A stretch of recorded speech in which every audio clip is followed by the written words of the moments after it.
My wife demanded my $5 million inheritance, but I refused. During my business trip, she called and said, "I demolished your parents' home. Now they will live in a shelter." I couldn't help but laugh. Because the house was, "I'm glad to have you here. Follow my story until the end and comment the city you're watching from so I can see how far my story has reached." My name is Desmond, and at 54 years old, I thought I knew my wife completely.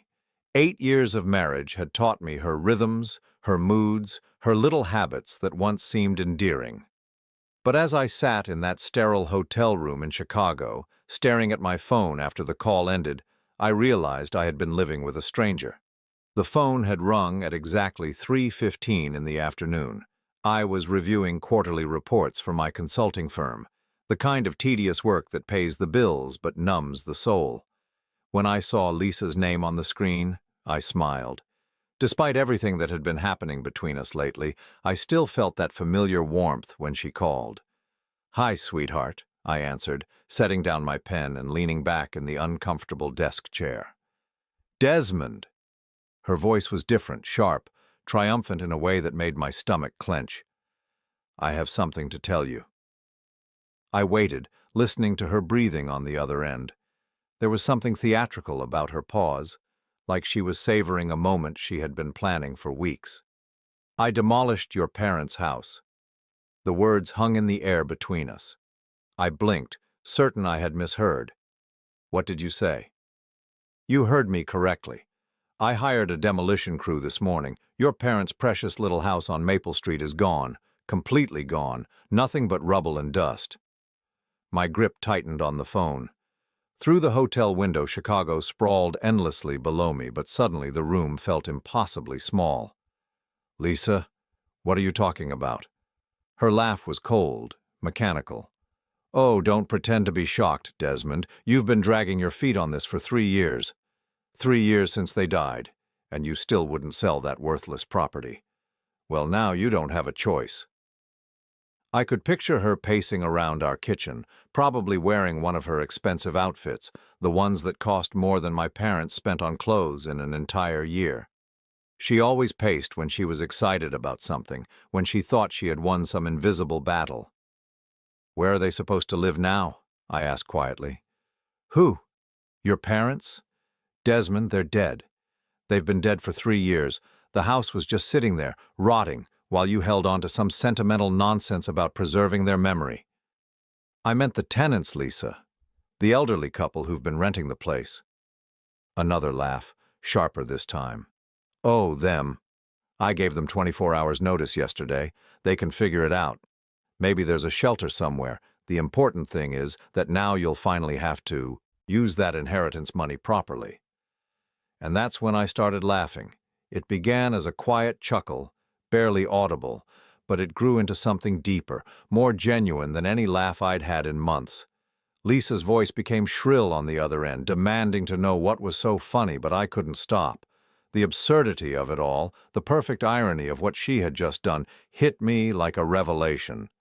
"Desmond, stop laughing and listen to me. Do you understand what this means? Now we can finally access that money. We can buy a proper house, somewhere with real value. We can live the way we deserve to live."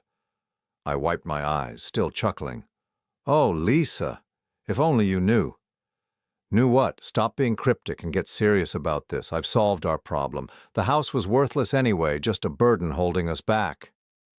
That's when the memories started flooding back. Not just of the house, but of how we got here. How I had been so blind to what she really was, so desperate to believe in the fairy tale of our love story that I ignored every red flag she waved in front of me. I met Lisa 8 years ago at a charity auction.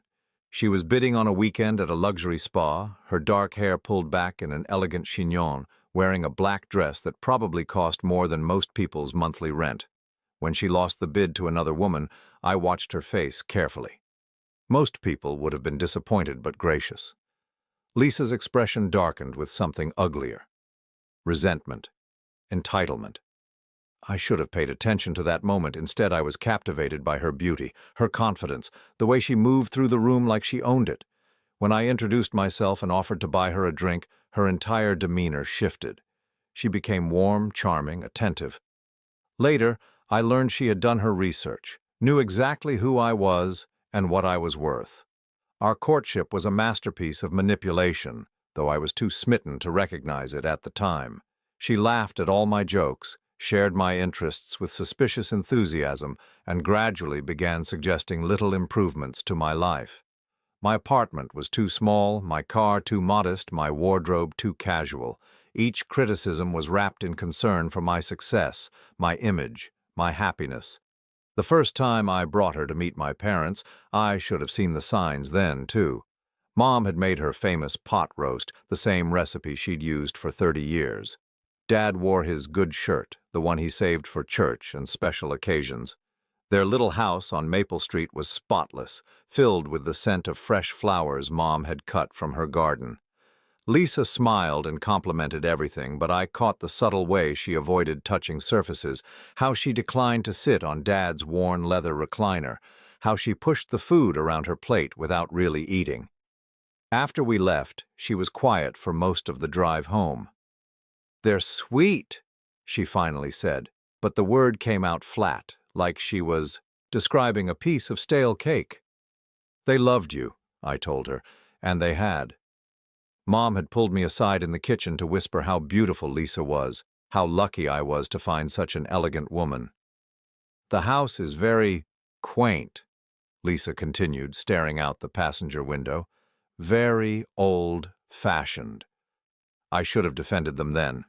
Should have told her about how Dad had worked double shifts at the factory to pay off that house, how Mom had sewed curtains for every window with her own hands, how every piece of furniture held a story, a memory, a piece of their life together. Instead, I made excuses.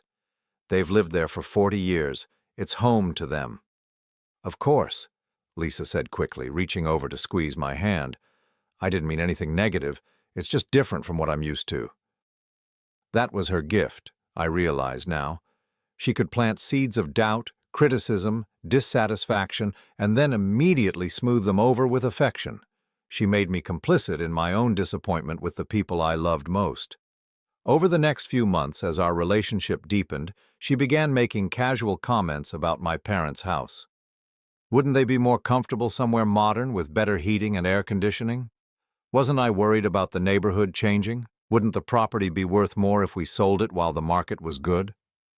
"I'm just thinking about their future," she would say, "and yours. When they're gone, that house will just be a burden.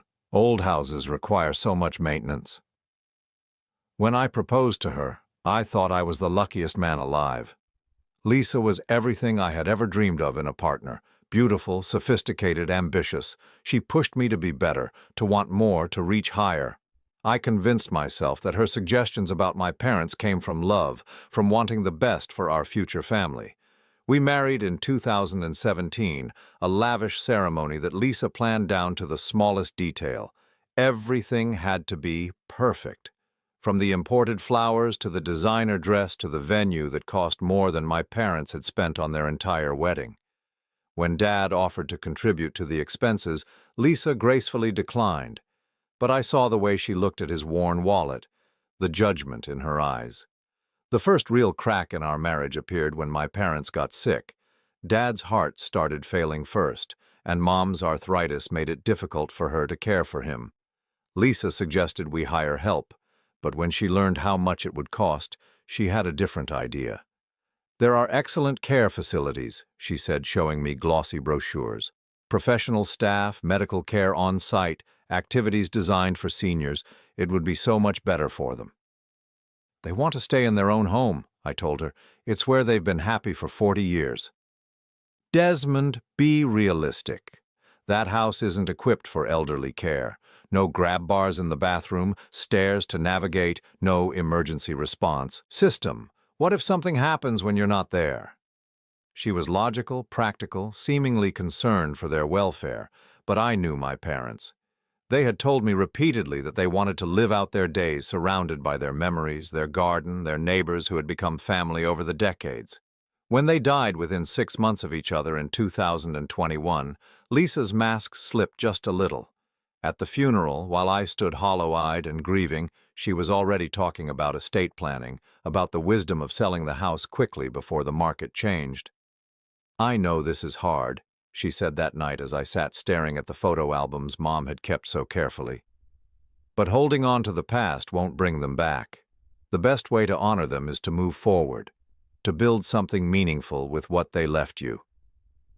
What they left me was $200,000 from their life insurance and retirement savings, plus the house they had finally paid off just 5 years before they died. To Lisa, it was a windfall we could use to upgrade our lifestyle. To me, it was all that remained of two people who had loved me unconditionally.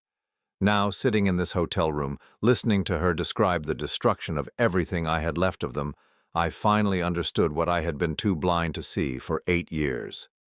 "Desmond, are you listening to me?" Lisa's voice cut through my thoughts. "We need to talk about how we're going to invest this money. I've been looking at houses in Westfield Heights, real estate with actual value." I looked out at the Chicago skyline, at the lives unfolding in thousands of windows, and felt something settle inside me. Peace, maybe. Or clarity. "We'll talk when I get home," I said quietly. "Good. I'm glad you're finally being reasonable about this. I know change is hard, but sometimes you have to be willing to let go of things that aren't serving your future." After I hung up, I sat in the silence of my hotel room for a long time. Lisa thought she had won something today. She thought she had finally forced my hand, eliminated the last obstacle between her and the money she had been coveting for 3 years. If only she knew what she had actually done. If only she knew that the house she had just demolished wasn't the only secret I had been keeping. The flight home from Chicago gave me 6 hours to remember everything I had tried to forget about the last 3 years. As the plane cut through clouds above America's heartland, I found myself thinking about the day my parents died, and more importantly, what happened in the weeks that followed. Lisa had been so helpful during those dark days. Too helpful, I realized now. While I was barely functional with grief, she took charge of everything with an efficiency that should have alarmed me. She organized the funeral, contacted the insurance companies, and had already scheduled 3 real estate appointments before Mom and Dad were even in the ground. "I know this feels overwhelming," she had said, rubbing my shoulders as I sat at the kitchen table surrounded by paperwork. "But taking care of these practical matters now will save us so much stress later. Your parents would want you to handle their affairs responsibly." The first realtor she brought to the house was a sharp-eyed woman named Patricia, who walked through my childhood home like she was calculating board feet of lumber. I followed behind them, watching this stranger evaluate the place where I had taken my first steps, learned to ride a bike, brought home report cards and prom dates and college acceptance letters. "The bones are good," Patricia said, running her hand along the living room wall. "But obviously it needs complete updating. New kitchen, new bathrooms, hardwood floors refinished. The electrical probably needs to be brought up to code." Lisa nodded enthusiastically. "How much do you think we could get for it as is?" "As is?" "Maybe 120,000, 130 at the most. The lot is decent sized, but the location isn't prime. Most buyers in this price range will want something move-in ready." I watched Lisa's face fall slightly. She had been hoping for more, I could tell. After Patricia left, she spent the evening on her laptop, pulling up comparable sales in the neighborhood, calculating renovation costs, sketching out budget scenarios on legal pads. "If we put about 50,000 into updates, we could probably get 180,000, she announced over dinner. "That's a pretty good return on investment." "Or we could keep it," I said quietly. "Rent it out. The mortgage is paid off." Lisa set down her fork and looked at me with the patient expression she used when she thought I was being unreasonable. "Desmond, be honest with yourself. Do you really want to be a landlord? Dealing with tenants, maintenance calls, property taxes, and for what? Maybe $800 a month in rental income, assuming we can keep it occupied?" She pulled out her phone and started showing me rental listings in the area. "Look at this place. 3 bedrooms, 2 baths, just like your parents' house. $750 a month, and it's been on the market for 6 weeks." The numbers made sense. Lisa always made sure the numbers made sense. But something in my chest tightened every time I imagined strangers living in my parents' bedroom, children who weren't me playing in the backyard where Dad had taught me to throw a baseball. I need more time to think about it, I told her. Lisa's smile was understanding, supportive. Of course, sweetheart. This is a big decision. Take all the time you need. But she didn't really mean it.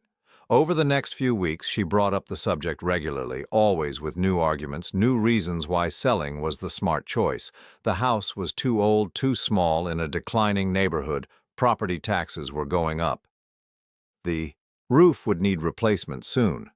The furnace was ancient. She scheduled more real estate appointments, each one presented as just getting information, just understanding our options. But I noticed how she lingered over the purchase agreements, how she asked detailed questions about closing costs and timelines. "I found the most amazing house yesterday," she said one evening, spreading photographs across the dining room table. "It's in Westfield Heights, that new development near the country club. 4 bedrooms, 3.5 baths, gourmet kitchen, finished basement." The house in the photos looked like something from a magazine. All clean lines and expensive fixtures, with a 3-car garage and professionally landscaped yard. It was beautiful in the way that model homes are beautiful, perfect and soulless. "How much?" I asked, though I already knew I wouldn't like the answer. $450,000. "But Desmond, think about it. This is an investment in our future. Property values in Westfield Heights have increased 18% in the last 2 years. We could build real wealth here." I did the math in my head. Even if we sold my parents' house for the optimistic $180,000 plus the $200,000 from their life insurance and savings, we'd still need to finance almost half the purchase price.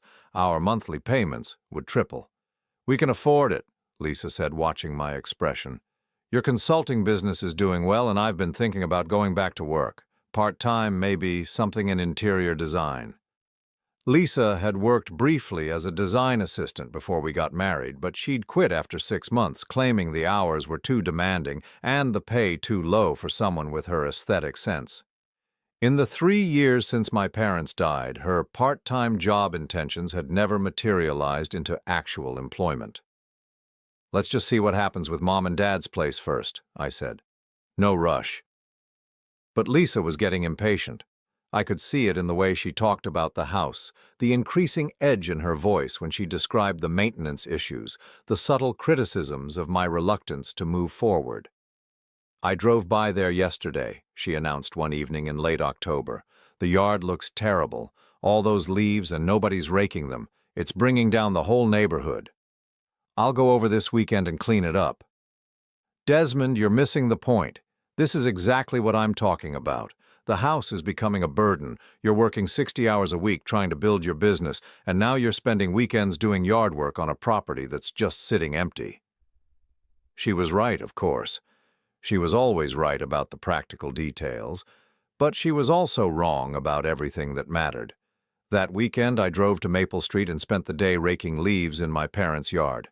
The house sat silent behind me, windows dark, the flower boxes Mom had tended so carefully now filled with the brown stalks of plants killed by frost. It felt like visiting a grave. But as I worked, neighbors stopped by. Mrs. Patterson from next door brought me a thermos of hot coffee. The Hernandez family asked if I was planning to rent the place out, mentioned that their nephew was looking for somewhere to live. Tom Morrison, the retired mechanic who lived across the street, offered to keep an eye on the property during the winter.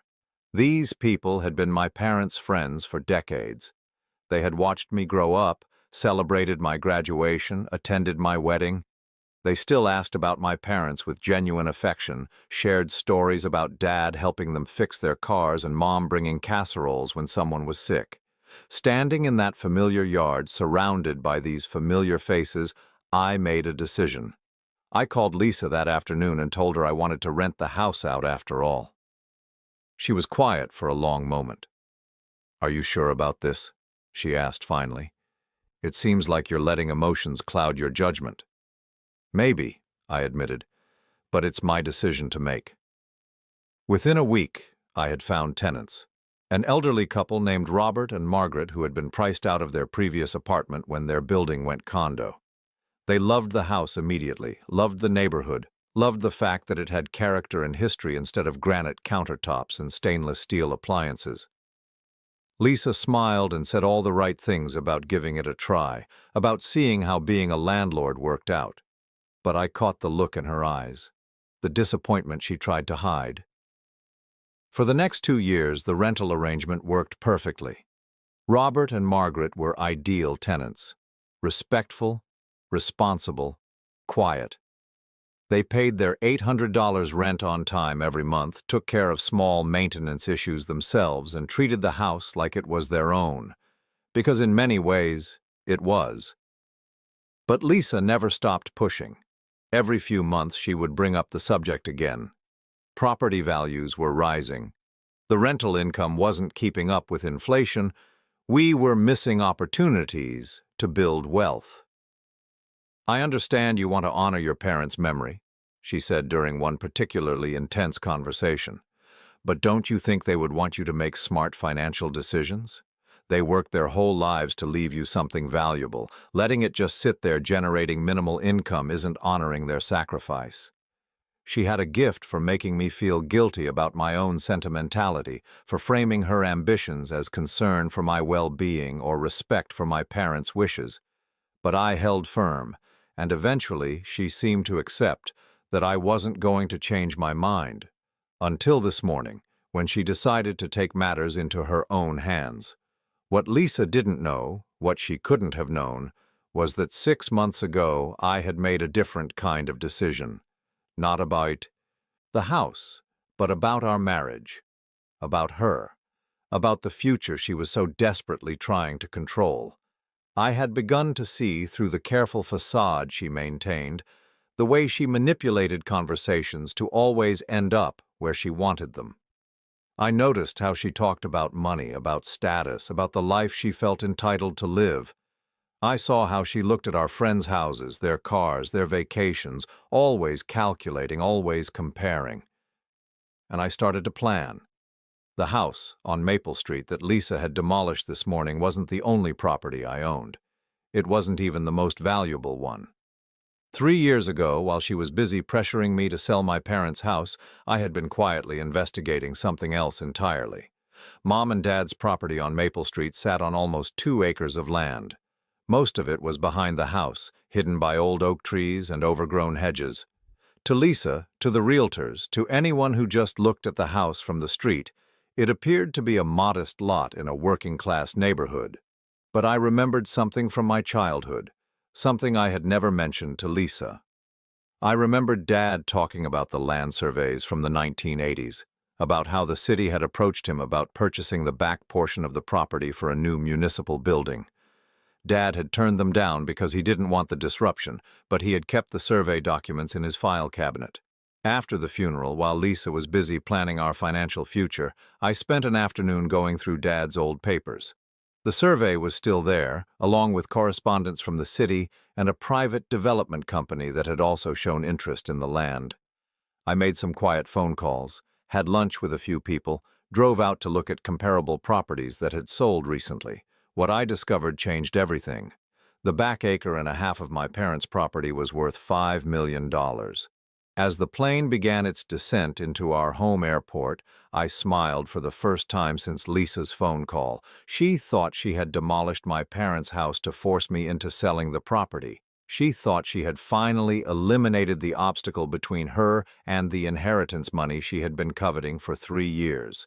What she had actually done was demolish a worthless replica I had built on the original foundation using materials that cost me less than $50,000. The real house, the one with all my childhood memories, my parents' furniture, Mom's garden, and Dad's workshop, was safe in storage. Along with the $5 million I had received when I quietly sold the back portion of the property to developers last year. Lisa wanted to play games with my inheritance. She had no idea what game she was actually playing. The taxi pulled into our driveway at exactly 7:30 in the evening, and I could see Lisa waiting at the window before I even paid the driver. She had that look on her face, the one she wore when she thought she had won something important. Her silhouette moved away from the glass as I walked up the front steps, and by the time I reached the door, she was already opening it. "Welcome home," she said, and there was something different in her voice, a confidence I hadn't heard in months. She was wearing the black dress she saved for special occasions, her hair perfectly styled, makeup freshly applied. She looked like she was celebrating. "Liza." I set my briefcase down in the foyer and loosened my tie, studying her face. "You look nice." "I thought we should discuss our situation properly. Over dinner." She gestured toward the dining room, where I could see she had set the table with our good china, lit candles, even opened what looked like an expensive bottle of wine. "I ordered from that Italian place you like." I followed her into the dining room, noting the care she had taken with the presentation. This was Lisa at her most strategic, using atmosphere and attention to detail to create the mood she wanted. She poured wine into both glasses, her movements deliberate and graceful. "So," she said, settling into her chair with a satisfied smile, "I imagine you've had some time to think about our conversation today." "I have." I took a sip of wine, watching her over the rim of my glass. The Chianti was excellent, probably cost more than Robert and Margaret paid for groceries in a month. "Tell me exactly what you did." Lisa's eyes lit up with enthusiasm. "I called Morrison Brothers Demolition first thing this morning. They had a crew available, and I told them it was an emergency situation. The house was structurally unsound, needed to come down immediately for safety reasons." "And they believed that?" She waved a dismissive hand. "I can be very persuasive when necessary. I also may have mentioned that we were the property owners and had already cleared it with the city. They were there by 10 o'clock. I set down my wine glass and leaned back in my chair. "You lied to a demolition crew to tear down a house you don't own." "Desmond, we are married. Community property laws mean I have as much right to make decisions about that house as you do." Her tone was matter-of-fact, like she was explaining basic arithmetic. "Besides, what's done is done. The important thing is that now we can move forward." She reached across the table and pulled out a folder I hadn't noticed before. Inside were photographs printed from her phone, showing the demolition in progress. I could see the Morrison Brothers truck, 2 workers in hard hats, and the systematic destruction of what Lisa believed was my parents' house. "I documented everything," she said proudly. "I wanted you to see that it was handled professionally. No damage to the surrounding properties, everything cleaned up properly." I studied the photos carefully. The house in them looked exactly like my parents' home from the street view. Same white paint, same blue shutters, same front porch with the swing Dad had built when I was 12. But I knew something Lisa didn't know. What she had demolished was a carefully constructed replica I had commissioned 18 months ago. The idea had come to me gradually as I watched Lisa's frustration with my refusal to sell the property grow more intense. She was becoming increasingly bold in her attempts to force my hand, and I realized I needed to protect what was truly valuable while appearing to give her what she wanted. The real breakthrough came when I discovered the true value of the land. It started with a conversation I had with Tom Morrison, the retired mechanic who lived across the street from my parents. Tom was one of those men who paid attention to everything happening in the neighborhood, and during one of my visits to check on the rental property, he mentioned something interesting. "Lot of fancy cars been driving through lately," he said, leaning against his mailbox as I finished mowing the front yard. "Suits with clipboards measuring things. Your folks ever mention anything about the city wanting to buy their land?" I paused, thinking back to conversations from my childhood. "Dad mentioned something once about a municipal building, but that was years ago." Tom nodded knowingly. "Well, something's got their interest again. Saw them back there by the old oak trees yesterday, taking pictures and such. That evening I called the city planning office and requested copies of all recent surveys and development proposals for Maple Street. What I found buried in the paperwork made my hands shake. 3 different entities had submitted formal inquiries about purchasing large parcels of land in my parents' neighborhood for development projects. The area was being rezoned from residential to mixed-use commercial. Property values weren't just going up, they were about to skyrocket. But the most shocking discovery came when I hired my own surveyor to examine the exact boundaries of my parents' property. The land extended much further back than I had ever realized. What looked like city-owned woods behind the house was actually part of the original 2-acre parcel my grandfather had purchased in 1947. Over the decades, trees and brush had grown up, making the boundaries invisible, but the legal description was clear. My parents had owned almost 2 full acres in what was about to become the most valuable commercial real estate in the county. I spent the next month quietly researching development companies, zoning laws, and property values. I met with lawyers and real estate specialists, always careful to schedule these appointments when Lisa thought I was handling routine business matters. What I learned was staggering. Conservative estimates put the value of the back acre and a half at somewhere between $4 and $6 million, depending on the final zoning decisions and which development company ultimately won the bidding for municipal contracts. But there was a window of opportunity.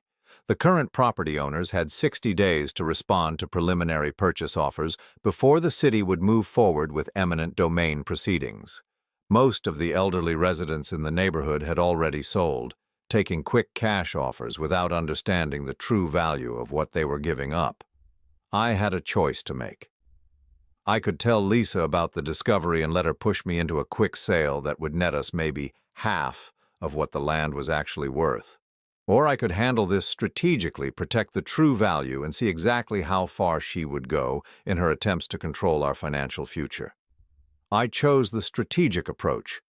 Working with a discreet real estate attorney, I set up a shell company called Heritage Land Holdings. Then I quietly negotiated the sale of the back portion of the property to Westfield Development Group, the company that had won the municipal building contract.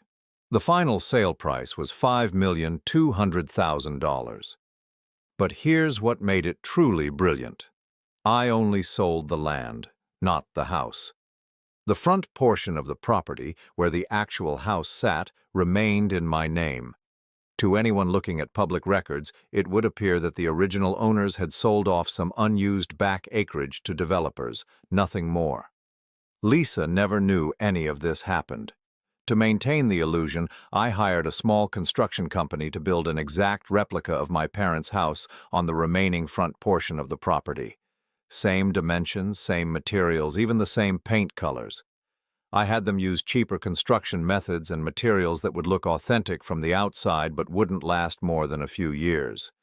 Meanwhile, I carefully moved everything valuable from the original house into climate-controlled storage: furniture, photographs, Dad's tools, Mom's china, even the wooden floors and original light fixtures. If I ever wanted to rebuild their home exactly as it had been, I could.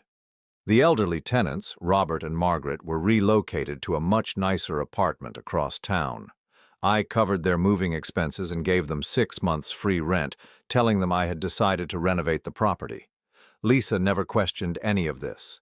As far as she knew, I had simply decided to make some improvements to increase the rental value.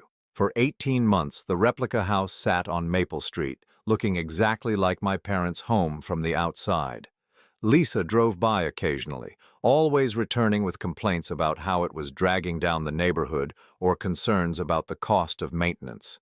She had no idea she was looking at a building that cost me less than $50,000 to construct. Sitting on a small lot I had essentially paid for with pocket change from a $5 million sale. Now, as I sat across from her at our dining room table, looking at photos of the demolition she was so proud of, I felt something between amusement and sadness. "The insurance will cover the demolition costs, won't it?" she was asking, pouring herself another glass of wine. I made sure to document everything for the claim. "Lisa," I said quietly, "there is no insurance claim." Her expression shifted slightly, a small frown creasing her forehead. "What do you mean?" "Of course there's insurance. You've been paying premiums for 3 years. The insurance was for the original house. The one that was demolished today was never insured." Now she looked confused, maybe even a little worried. "Desmond, What are you talking about? I saw the house myself. I've driven by it dozens of times. I reached into my jacket pocket and pulled out a folder of my own. Inside were the real property records, the development contracts, the banking statements showing the $5 million deposit, and photographs of my parents' actual belongings safe in storage. The house you demolished today was built 18 months ago, I said, spreading the documents across the table between us. It was a replica, constructed on the small front portion of the property after I sold the back acre and a half to developers. Lisa stared at the papers, her wineglass frozen halfway to her lips. That's impossible. The sale was finalized in June of last year, $5,200,000. The money has been sitting in investment accounts that you don't have access to, earning interest while I decided what to do next. Her face went through a series of expressions: confusion, disbelief, and then something harder to read. She set down her wineglass with a hand that wasn't quite steady. You're lying. I pulled out my phone and showed her the banking app, scrolling to the account summary that showed a current balance of $5,743,000. Lisa's skin went pale. This isn't possible. You can't have hidden this from me. We're married. I would have known. You would have known if you had ever asked the right questions, but you were so focused on forcing me to sell what you thought was a worthless house in a declining neighborhood that you never bothered to research the actual value of the land. She grabbed the property documents, scanning them frantically. These could be fake. You could have had these made. I pulled out my phone again and called my attorney's office. David, it's Desmond. I'm going to need you to send verification of the Heritage Land Holdings transaction to my home email address. Yes, the full documentation package. Lisa watched me make the call, her eyes getting wider with each word. When I hung up, she was staring at me like I was a stranger. My laptop is in the study, I said. We can verify everything together. 20 minutes later, Lisa sat in stunned silence as we scrolled through official records, bank statements, and legal documents that confirmed everything I had told her. The sale was real. The money was real. The house she had demolished that morning was nothing but an expensive piece of theater. Why, she whispered finally, why would you hide this from me? I looked at her sitting there in her black dress, surrounded by the candles and expensive wine she had used to set the scene for what she thought would be her victory celebration, and I felt something like pity. Because I needed to see how far you would go, I said. I needed to know who you really are. And now I knew. The question was, what was I going to do about it?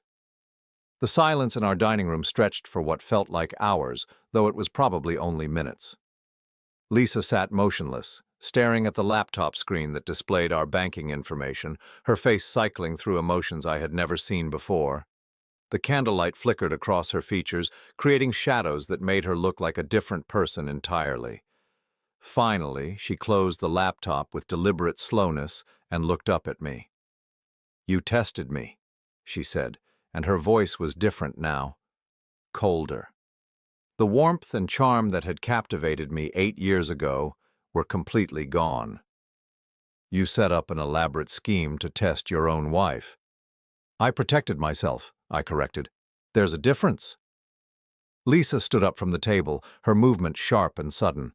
The wineglass tipped over, spilling red wine across the white tablecloth, but she didn't seem to notice.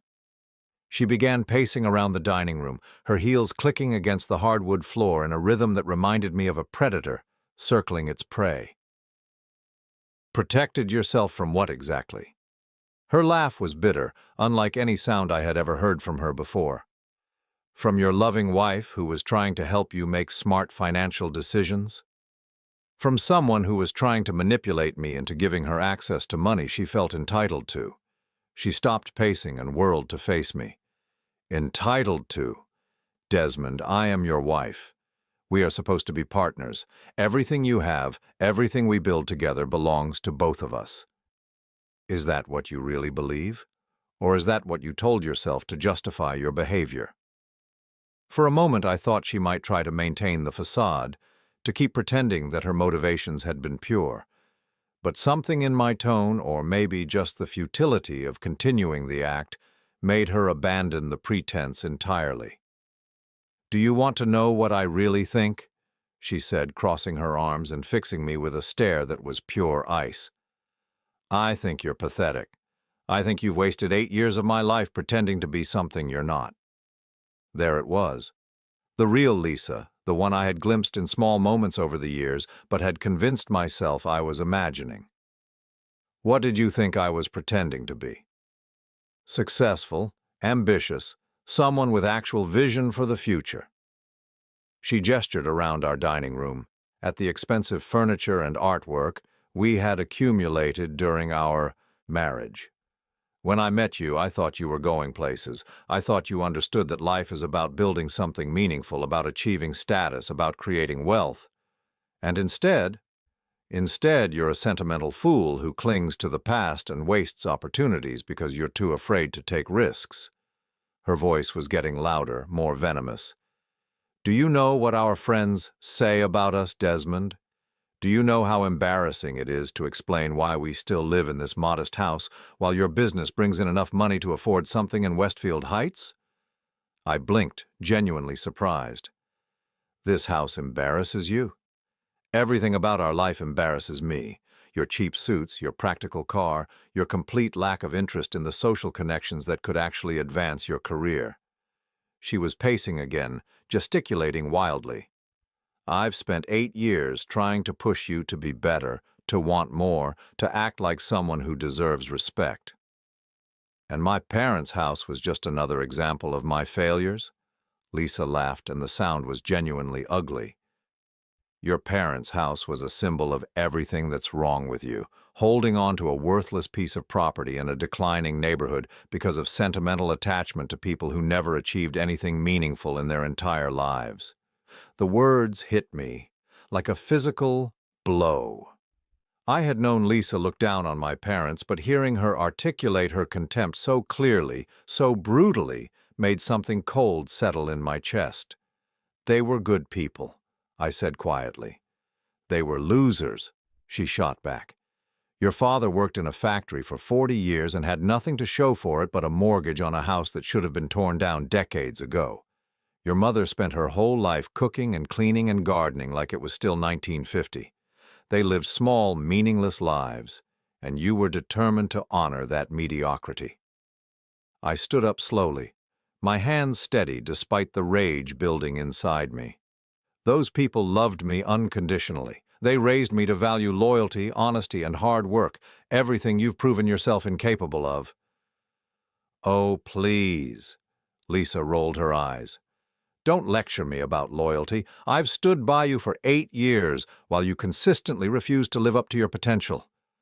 I've pretended to be satisfied with this mediocre life while you wasted opportunity after opportunity. Like what opportunities? Like the Westfield Heights house, like the investment properties I found for us, like the business partnerships I tried to arrange through my social connections. She was practically shouting now.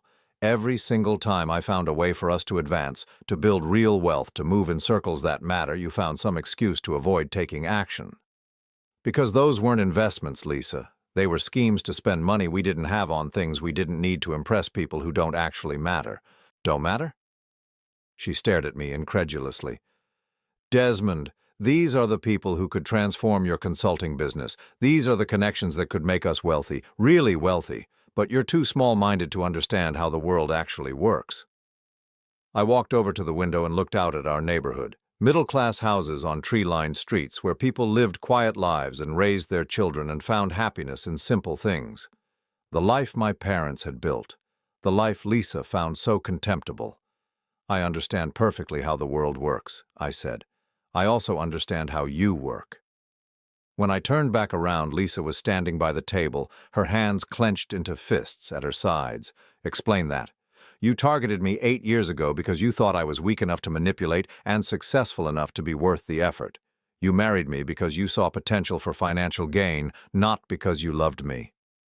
That's ridiculous. Is it? When did you first ask about my parents' house, Lisa? How long after we started dating? She hesitated, and I could see her calculating, trying to remember exactly when she had first brought up the subject. I was concerned about their welfare. That house was clearly too much for them to maintain. You asked about property values on our third date." The words hung in the air between us. I watched her face change as she realized I remembered that conversation, one she probably thought I had forgotten years ago. "You were telling me about your childhood," I continued, "and I mentioned that my parents still lived in the same house where I grew up. You immediately asked what the neighborhood was like, whether property values had gone up, whether they had ever considered selling. That's called making conversation. That's called gathering intelligence, just like you did with everything else about my life. My business income, my investment accounts, my inheritance prospects. You turned courtship into a financial audit." Lisa's composure was cracking completely now. The elegant woman who had greeted me at the door was gone, replaced by someone whose mask had finally slipped entirely. "Fine," she said, her voice sharp and defiant. "You want honesty? I'll give you honesty. Yes, I researched you before we got serious. Yes, I made sure you were financially stable before I committed to a relationship. That's called being smart, Desmond. That's called not wasting my time on men who can't provide the kind of life I deserve." "And what kind of life do you think you deserve?" "Better than this," she gestured around the room with obvious disdain. "I deserve to live somewhere that reflects my taste, my education, my standards. I deserve to travel to places that matter, to socialize with people who have influence, to build something significant instead of just existing. On my money. On our money. Money that you've been too cowardly to leverage properly because you're afraid of taking risks, afraid of appearing ambitious, afraid of admitting that you want more than your parents' pathetic version of the American dream." I pulled out my phone and started recording our conversation. Lisa noticed immediately and laughed. "Are you seriously recording this?" "I'm documenting it. For my attorney." That stopped her short. For the first time since the conversation began, she looked uncertain. "Your attorney?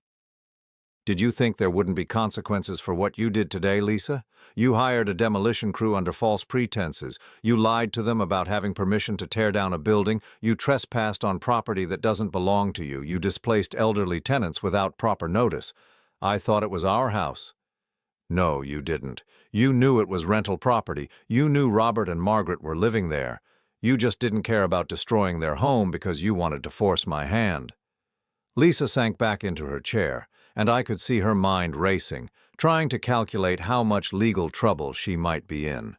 "What about them?" I asked. "What about Robert and Margaret? Where do you think they're sleeping tonight?" "I don't know. It's not my responsibility." "A 78-year-old man and his wife are homeless tonight because of what you did, and you don't think that's your responsibility." "They're not homeless, Desmond. Don't be so dramatic. They probably went to stay with family or found another rental." "With 24 hours' notice? On their fixed income?" Lisa shrugged, and that gesture told me everything I needed to know about who she really was. "I've been supporting them for 3 months," I said quietly. "What?"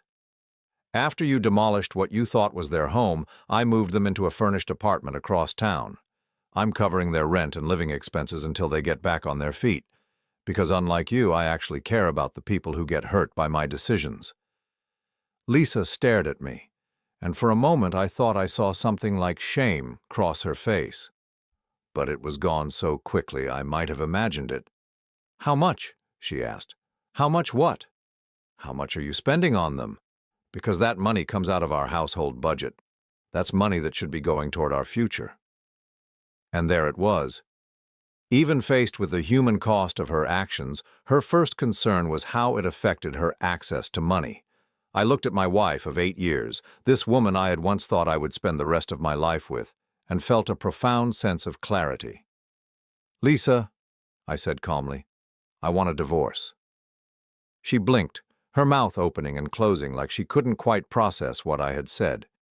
"You can't be serious." "I've never been more serious about anything in my life." "Because of this? Because I made one mistake trying to help us move forward financially?" "Because you're not who I thought you were. Because I finally understand that you never loved me. You loved what you thought I could provide. Because you just told me that elderly people losing their home doesn't matter as long as it doesn't cost you money." Lisa's expression shifted again, and suddenly the charm was back. the warmth that had initially attracted me. "Desmond, sweetheart, you're being emotional. We can work through this. Marriage is about forgiveness, about growing together through difficult times." But it was too late. I could see the calculation behind her smile now, the way she was already strategizing how to minimize the damage, how to manipulate her way back to the position she wanted. "The divorce papers will be filed Monday morning," I said. "What about the money, the inheritance?" "What about it?" "I'm entitled to half of everything acquired during our marriage." I smiled for the first time since I had gotten home. "Actually, you're not. Community property laws don't apply to assets I owned before our marriage or inherited separately. The $5 million came from property I inherited from my parents. You have no legal claim to it." Lisa's face went white. "That's not possible." "I've had an excellent attorney for the past 6 months, Lisa, ever since I realized what kind of person I was really married to." She sat there in stunned silence as the full scope of her situation became clear. She had destroyed what she thought was my parents' house to force me to give her access to money she would never see. She had revealed her true nature so completely that there was no possibility of reconciliation, and now she was going to lose everything she had been scheming to get. "You planned this," she whispered. "All of it. The fake house, the hidden money, the recording. You planned to destroy our marriage." "No, Lisa," I said, standing up from the table. "You destroyed our marriage the moment you decided my parents' memory was worth less than your ambitions. I just finally figured out who you really are." As I walked toward the door, she called after me one last time. "Where are you going?" I paused in the doorway and looked back at her, sitting alone at the candle-lit table, surrounded by the evidence of her own greed and manipulation. "To pack my things. You can stay in the house until the divorce is finalized, but I won't be living with you anymore." "Desmond, please, we can fix this." But there was nothing left to fix. The woman I had fallen in love with had never existed. The marriage I thought I was saving had been dead for years. It was time to build something new, something real. I spent that first night at the Hampton Inn downtown, lying awake in an unfamiliar bed while my phone buzzed incessantly with calls and texts from Lisa. By morning, I had 47 missed calls and a string of messages that progressed from tearful apologies to angry accusations to increasingly desperate pleas for reconciliation. The last text had arrived at 3:30 in the morning. "You're making the biggest mistake of your life. I can destroy you." I forwarded the message to David, my attorney, along with the recording I had made of our conversation the night before. His response came back within minutes. "Don't engage. Document everything. See you at 9. David's office occupied the top floor of one of the oldest buildings in the financial district, with windows that looked out over the river and walls lined with law books that probably cost more than most people's cars. He was one of those lawyers who charged $800 an hour and was worth every penny, especially when dealing with someone like Lisa. "She's going to fight dirty," he said after reviewing the audio recording and the threatening text messages. "People like this don't accept defeat gracefully. She's going to try every angle she can think of to get access to that money." "What kind of angles?" David pulled out a thick folder and spread several documents across his mahogany desk. "First, she'll claim the inheritance should be considered community property because you used marital funds to maintain and improve the original property. Second, she'll argue that since you sold the land during your marriage, the proceeds should be split equally. Third, she'll probably try to prove that you defrauded her by hiding assets." I studied the legal briefs he had prepared. "Can she make any of those arguments stick?" "Not if we handle this correctly. The inheritance came from property you owned before the marriage. The improvements you made were minimal and came from your separate business income. The land sale was of an asset you inherited independently. And you didn't defraud her because you were under no legal obligation to disclose the transaction." "What about the demolition?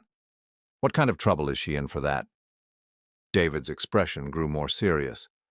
"That's where it gets interesting.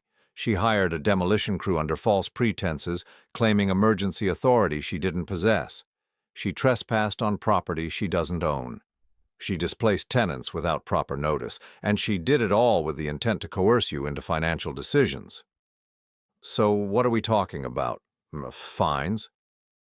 Criminal charges, potentially. Vandalism, fraud, harassment. The district attorney's office takes these kinds of domestic financial crimes very seriously, especially when elderly tenants are involved. My phone rang. Lisa's number. I declined the call and set the phone to silent. She's not going to give up easily, I told David. As if summoned by my words, his assistant knocked on the door and stepped inside with a worried expression. "Mr. Patterson, there's a woman downstairs demanding to see you. She says she's Mrs. Holloway and that this is an emergency." David and I exchanged glances. "Tell security to escort her out," he said, "and call down to the lobby desk. Mrs. Holloway is not to be allowed in this building under any circumstances." After his assistant left, David turned back to me with a grim smile. "It's starting." Over the next week, Lisa's campaign to regain control of the situation escalated dramatically. She hired her own attorney, an aggressive divorce specialist named Catherine Moss, who was known for scorched earth tactics in high-asset cases. She filed a temporary restraining order claiming I was hiding community assets. She contacted my business clients suggesting that I was under investigation for financial fraud. But her most devastating move came on Thursday afternoon. I was in a client meeting when my assistant knocked on my office door with an expression of barely controlled panic. "Mr. Holloway, there are police officers here. They say they need to speak with you immediately." The two officers who entered my office were professional but serious. Detective Rodriguez, a woman in her 40s with sharp eyes and graying hair, took the lead. "Mr. Holloway, we're investigating a complaint of elder abuse and financial exploitation filed by your wife. She alleges that you've been stealing money from elderly tenants and using their Social Security benefits to fund illegal property transactions." I felt the blood drain from my face. "That's completely false." "We'd like to hear your side of the story," Detective Rodriguez said, pulling out a small recording device. "Can you tell us about your relationship with Robert and Margaret Chen?" For the next hour, I explained everything: the rental arrangement, the demolition, the temporary housing I had provided for the elderly couple. The detectives took notes, asked pointed questions, and requested documentation for every financial transaction I described. "Your wife provided us with bank records showing regular transfers from accounts associated with the Chen family," Detective Martinez said. "Can you explain those deposits?" I pulled out my phone and called David's office. "I need to speak with my attorney before answering any more questions." The investigation lasted 3 days. During that time, Lisa fed the police a carefully crafted narrative that painted me as a predator who had been systematically stealing from vulnerable elderly people while hiding assets from my wife. She provided bank statements that appeared to show suspicious financial activity, witness statements from neighbors who had seen Robert and Margaret looking distressed, and her own tearful testimony about discovering my alleged crimes. What she didn't know was that I had been documenting everything for months. When David and I finally sat down with the detective team on Friday morning, we brought our own evidence: the original rental agreements, receipts for every deposit and expenditure, medical records showing Robert's recent heart surgery that had made them financially vulnerable, and most importantly, video statements from Robert and Margaret themselves. "Mrs. Chen," Detective Rodriguez said after watching the elderly woman's recorded testimony, "you're saying that Mr. Holloway has never taken money from you illegally?" On the laptop screen, Margaret Chen looked directly into the camera with the kind of dignity that comes from surviving 80 years of life's challenges. "Mr. Desmond has been nothing but kind to us," she said in her careful English. "When his wife destroyed our home, he moved us to a beautiful apartment and told us not to worry about rent until we found work. He brought us groceries, helped us understand the insurance papers, drove me to the hospital when Robert had chest pain. This is a good man." Detective Martinez turned to his notes. "And the financial transactions Mrs. Holloway flagged?" "Those were assistance payments," I explained. After the demolition left them homeless, I've been covering their living expenses. I have receipts for everything: rent, utilities, groceries, medical co-payments. David spread the documentation across the conference table. My client has been supporting the Chens as victims of his wife's criminal destruction of their home. Every penny can be accounted for, and it's all coming from Mr. Holloway's separate inheritance funds. The case against me collapsed within hours. By Friday afternoon, the police were no longer investigating me for elder abuse. Instead, they were building a case against Lisa for filing false reports, obstruction of justice, and the original vandalism charges. But Lisa wasn't finished. When the criminal charges became public record, she shifted tactics again. If she couldn't destroy me legally, she would try to destroy me socially and professionally. The Whisper campaign started over the weekend. Suddenly, people I had known for years were calling to ask if it was true that I was going through a difficult divorce involving financial irregularities. Clients began requesting meetings to discuss the stability of my consulting practice. Business contacts started avoiding me at networking events. Lisa had weaponized our social circle. She told carefully edited versions of our story to mutual friends, painting herself as the innocent wife who had discovered her husband's secret financial dealings and was now being punished for trying to protect elderly people from exploitation. She emphasized the hidden bank accounts, the demolished house, the police investigation, all while omitting the crucial context that would have explained my actions. The most painful blow came from people I had considered close friends. Richard and Susan Morrison, a couple we had socialized with for 5 years, actually confronted me at a charity event. "Desmond, we need to ask you directly," Richard said, pulling me aside near the bar. "Is it true that you've been hiding millions of dollars from Lisa? Because if you're having financial problems, there are better ways to handle it than deceiving your spouse." I looked around the hotel ballroom where we had celebrated birthdays, anniversaries, and business successes together. Half. The people in the room were avoiding eye contact with me. The other half were watching our conversation with obvious curiosity. "It's complicated," I said finally. "Susan ran into Lisa yesterday at the grocery store," Richard continued. "She was crying, said you had threatened to leave her homeless and penniless after 8 years of marriage.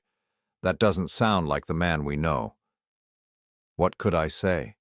That their friend Lisa was a manipulative narcissist who had tried to destroy elderly people's lives to get her hands on money she felt entitled to? That she had been playing a long game of financial manipulation for our entire marriage? That everything they thought they knew about our relationship was based on careful lies? "The divorce will be final soon," I said instead. "I think you'll understand better when all the facts come out." But I could see in Richard's expression that he had already chosen a side, and it wasn't mine. That night I sat alone in my hotel room and took inventory of what Lisa's campaign had cost me. 3 business clients had terminated contracts, 2 long-term friendships were probably over. My reputation in professional circles was damaged, possibly permanently. But as I looked at my phone and saw a text message from Margaret Chen thanking me for helping her husband with his medication schedule, I realized something important. Lisa could take my money, my social status, even my professional reputation. But she couldn't take the one thing that actually mattered: my ability to look at myself in the mirror and know I had done the right thing. The criminal charges against her were moving forward. The divorce proceedings were progressing smoothly despite her attorney's aggressive tactics, and most importantly, I was finally free from the exhausting work of trying to love someone who was incapable of love. Monday morning, I got a call from David with news that would change everything. "The prosecutor wants to offer Lisa a plea deal," he said. 6 months of community service and restitution payments to the Chens in exchange for pleading guilty to vandalism and filing false police reports. What's the alternative? If she goes to trial and loses, she's looking at up to 2 years in prison, plus felony fraud convictions that would destroy any chance of professional employment. I thought about Lisa sitting in her attorney's office, finally understanding that her schemes had real consequences, that there were limits to how much damage she could do before the system fought back. "What do you think she'll do?" David was quiet for a moment. "I think she'll take the deal. People like Lisa always take the deal when they're finally cornered." He was right. By Wednesday afternoon, Lisa had accepted the prosecutor's offer. The divorce settlement was finalized the following week. She kept the house and half of our joint savings accounts. I kept my business, my inheritance, and my freedom. But there was still one more surprise waiting for both of us. The final surprise that would define how this story really ended.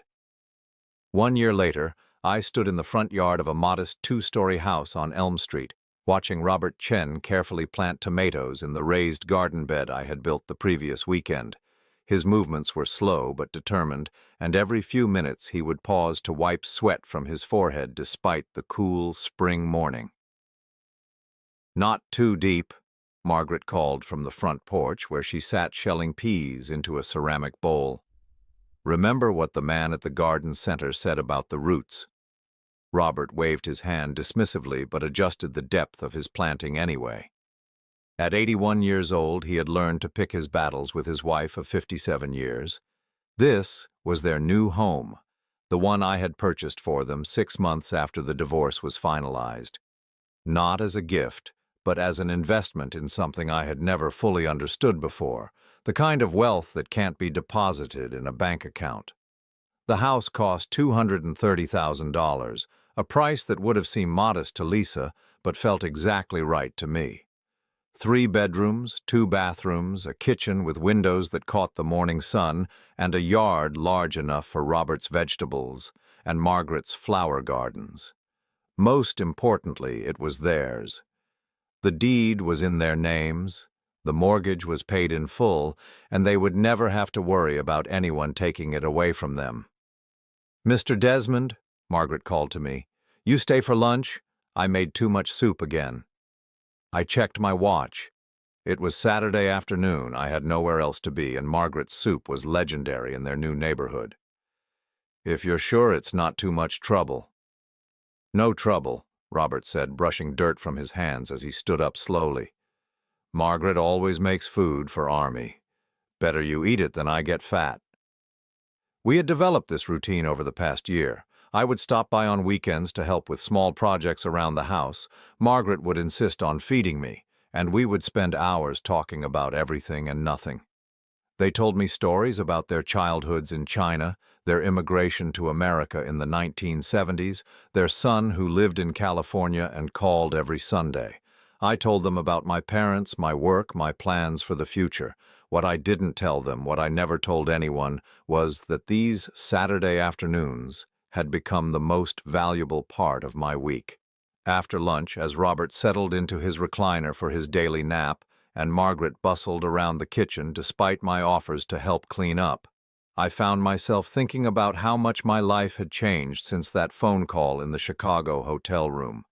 The divorce had been finalized 8 months ago. Lisa kept the house in Westfield Heights, though she had to take out a mortgage to buy out my share of the equity. She also kept half of our joint savings accounts and investment portfolios, which amounted to about $400,000. Her attorney had fought hard to claim a portion of the inheritance, but David's careful documentation proved that the $5 million came entirely from property I had owned before our marriage. Lisa had accepted the criminal plea deal, serving 6 months of community service at a local food bank. The irony of forcing someone who had displaced elderly people to spend her weekends helping the homeless wasn't lost on me, though I took no particular satisfaction in it. Justice isn't about revenge, it's about consequences that match the harm caused. I had also heard through mutual acquaintances that she was struggling financially. The house payments were more than she could afford on her part-time income, and her legal fees had eaten up most of her divorce settlement. She had tried to sell the house twice, but the market had softened and she couldn't get enough to pay off the mortgage and have anything left over.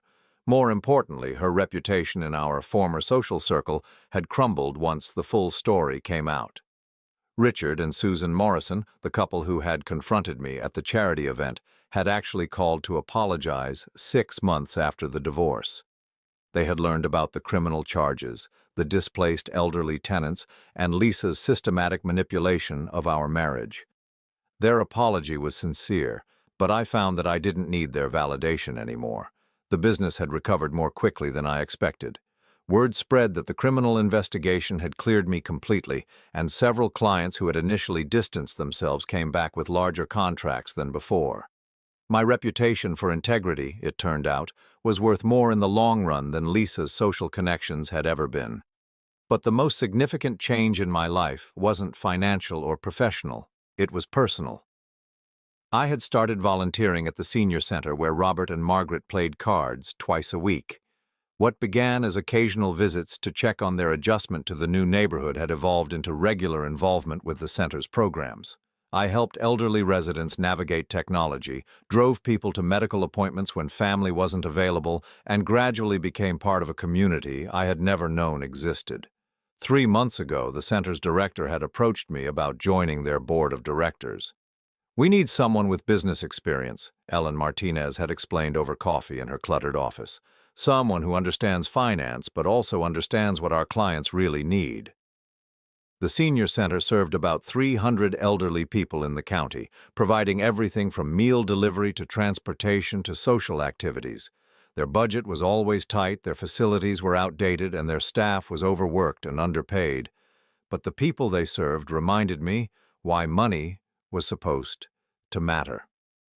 I thought about Mrs. Patterson, the 85-year-old widow who came to the center every day because it was the only place she could afford to eat lunch and have a conversation with another human being. I thought about Harold Kim, the 90-year-old veteran who had built a successful landscaping business after the war but now lived on Social Security because medical bills had consumed his life savings. These were people who had worked hard, raised families, contributed to their communities, and deserved better than to spend their final years isolated and struggling. I accepted the board position, and by Christmas, I had convinced the other directors to let me fund a major expansion. The new Margaret and Robert Chen Community Wing opened last month. It includes a commercial kitchen where volunteers prepare meals for home delivery, a health clinic staffed by nurses who specialize in geriatric care, and a computer lab where seniors can video chat with distant family members or learn to navigate online banking. The dedication ceremony was small but meaningful. About 50 people gathered in the main hall while Ellen Martinez gave a speech about the importance of community support for vulnerable seniors. Robert cut the ribbon with shaking hands while Margaret dabbed at her eyes with a tissue. "Why you name it for us?" Margaret had asked me when I first proposed the idea. "We just ordinary people." "No," I had told her. "You're extraordinary people who happen to live ordinary lives. That's exactly who this place should honor." Standing in their garden now, watching Robert methodically water his tomato plants while Margaret swept the front porch, I understood something about happiness that I had never grasped during my marriage to Lisa. Happiness isn't about accumulating enough wealth to impress other people. It's about having enough resources to take care of the people you love and enough purpose to make your life meaningful. The $5 million that Lisa had been so desperate to control was still sitting in investment accounts, growing steadily and providing me with more financial security than I would ever need. But the money that felt most valuable was the much smaller amount I spent each month supporting the senior center, helping families like the Chens, and building the kind of community my parents would have been proud to be part of. My phone rang, interrupting my thoughts. David's number appeared on the screen. "I have news," he said when I answered. "Lisa's filed for bankruptcy." I felt something that might have been sadness, but not for the reason I expected. What happened? She couldn't keep up with the mortgage payments on the house. Also, apparently she borrowed money against her car to pay for credit card debt, and that's caught up with her. She's losing everything. I walked to the other side of Robert's garden, lowering my voice so the elderly couple wouldn't overhear. "Is she asking for help?" "No, actually, she's trying to get the criminal. Restitution payments reduced because of financial hardship. Claims she can't afford the monthly payments to the Chens." The restitution was only $200 a month. Money that was supposed to help cover the additional living expenses Robert and Margaret had incurred because of the demolition. It was a token amount compared to what Lisa had actually cost them, but it was the principle that mattered. What do you think will happen? The court probably won't modify the order.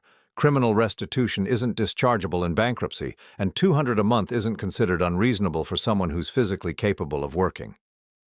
After David hung up, I stood in the Chen's garden for a long time, thinking about the choices that had led Lisa and me to such different places. I had married her, thinking she was ambitious, sophisticated, someone who would push me to achieve more than I might accomplish alone. What I had failed to understand was the difference between ambition and greed, between wanting to build something meaningful and simply wanting to acquire things that would impress other people. Lisa's version of success was about status symbols. Expensive houses, luxury cars, designer clothes, social connections that could be leveraged for more opportunities to acquire more status symbols. It was a circular pursuit that never led to satisfaction, because there was always someone with a bigger house, a newer car, more exclusive connections. My parents' version of success was about relationships. Marriage that deepened with time, children who grew up feeling loved and secure, neighbors who became family, work that provided dignity and purpose. They had died in the same modest house where they had raised me, surrounded by photographs of people who loved them, leaving behind a legacy of kindness that was still paying dividends in my life. "Mr. Desmond," Margaret called from the porch, "you look too serious for Saturday afternoon. Come sit. Robert wake up soon and want to show you his pepper plants." I joined her on the porch steps, accepting the glass of iced tea she pressed into my hands. The afternoon sun slanted across their small front yard, illuminating the flower borders Margaret had planted around Robert's vegetable garden. Their mailbox, which I had helped Robert install last month, bore their name in neat black letters, Chen. This was what wealth looked like when it was used properly. Not to buy things, but to buy security. Not to impress strangers, but to take care of people who mattered. Not to accumulate assets, but to build relationships that would outlast any bank account. "Margaret," I said, "can I ask you something?" "Of course." "Do you ever think about the house on Maple Street? Do you miss it?" She was quiet for a moment, rocking slowly in the wooden chair Robert had bought at a garage sale and painted white to match their front door. "I miss the neighbors," she said finally. "Mrs. Patterson next door, she give me tomatoes from her garden every summer. Tom Morrison across street, he helped Robert fix car when it no start. That neighborhood, it was family." "Do you ever wish none of this had happened? That Lisa hadn't demolished the house?" Margaret stopped rocking and looked at me with the kind of clear-eyed wisdom that comes from surviving 8 decades of life's unexpected turns. "Mr. Desmond, you know what I learned in 82 years. Bad things happen, but good people make good things from bad things. Your wife, she tried to hurt us, yes, but you make sure we okay. Now we have beautiful house, nice neighborhood, no worry about rent.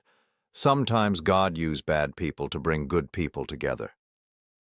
As if summoned by her words, Robert appeared in the doorway, his hair sticking up at odd angles from his nap.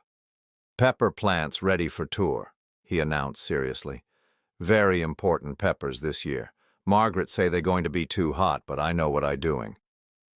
I spent the next hour examining Robert's carefully tended pepper plants while he explained his theories about soil preparation and optimal spacing.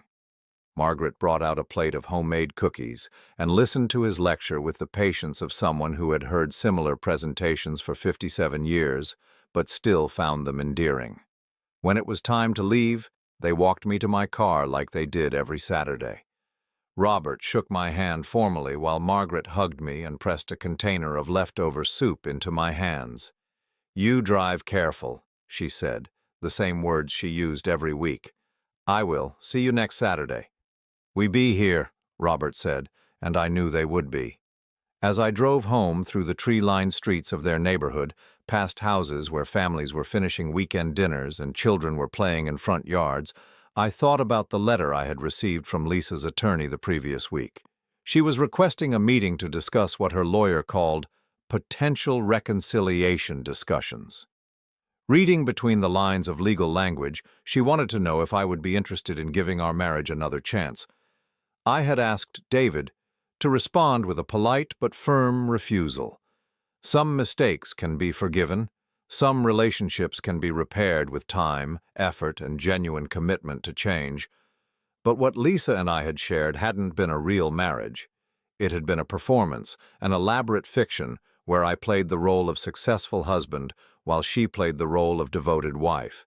Both of us pretending that what we felt for each other was love instead of convenience. Real love wasn't what I had felt for Lisa during our 8 years together. Real love was what I saw between Robert and Margaret, two people who had built a life based on mutual respect, shared values, and genuine care for each other's well-being.